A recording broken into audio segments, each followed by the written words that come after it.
Good morning and welcome once again to your Renewed Faith Devotions as we continue to look at the great influences of our faith. Today we conclude looking at the life and character of Elijah.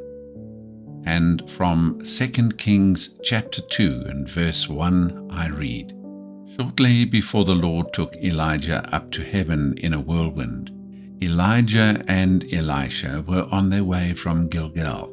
And Elijah said to Elisha, 'Please stay here, for the Lord has sent me on to Bethel.'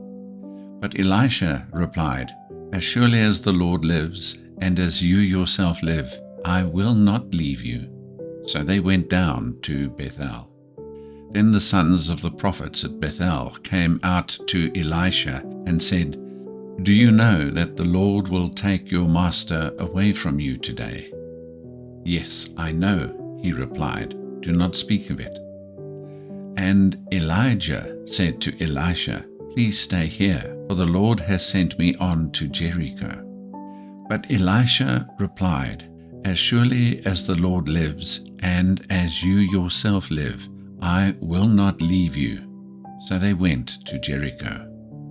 Then the sons of the prophets at Jericho came up to Elisha and said, 'Do you know that the Lord will take your master away from you today?' 'Yes, I know,' he replied, 'do not speak of it.' And Elijah said to Elisha, 'Please stay here, for the Lord has sent me on to the Jordan.' But Elisha replied, 'As surely as the Lord lives, and as you yourself live, I will not leave you.' So the two of them went on. Then a company of the 50 of the sons of the prophets went and stood at a distance, facing Elijah and Elisha as the two of them stood by the Jordan. And Elijah took his cloak, rolled it up, and struck the waters, which parted to the right and to the left, so that the two of them crossed over on dry ground. After they had crossed over, Elijah said to Elisha, 'Tell me, what can I do for you before I am taken away from you?' 'Please let me inherit a double portion of your spirit,' Elisha replied. 'You have requested a difficult thing,' said Elijah. 'Nevertheless, if you see me as I am taken from you, it will be yours, but if not, then it will not be so.' As they were walking along and talking together, suddenly a chariot of fire with horses of fire appeared and separated the two of them, and Elijah went up into heaven in a whirlwind. As Elisha watched, he cried out, 'My father, the chariots and horsemen of Israel!' And he saw Elijah no more. So taking hold of his own clothes, he tore them in two. Elisha also picked up the cloak that had fallen from Elijah, and he went back and stood on the bank of the Jordan. Then he took the cloak of Elijah that had fallen from him and struck the waters. 'Where now is the Lord, the God of Elijah?' he asked.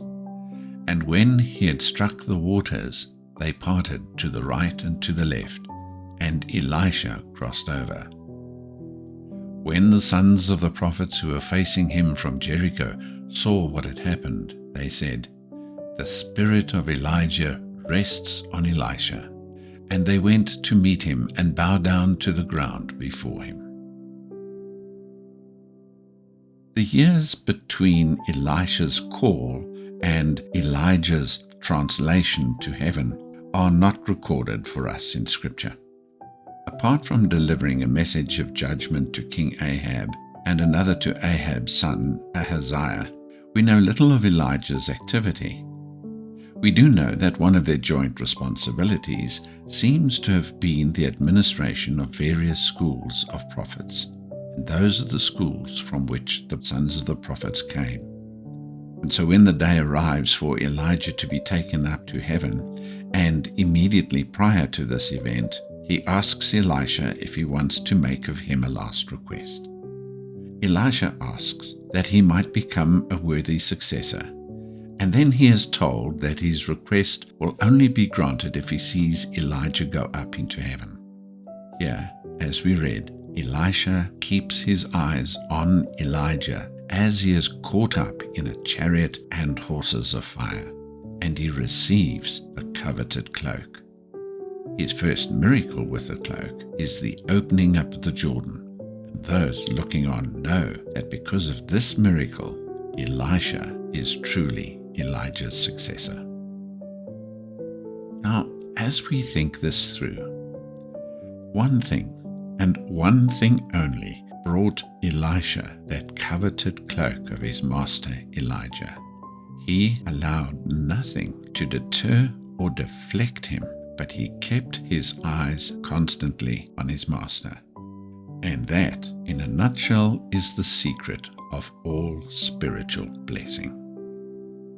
The main lesson that we can learn from Elijah's life is this: whenever we place ourselves in God's hands, no matter how frail and insignificant we might feel, we accomplish far more than we can ever realize.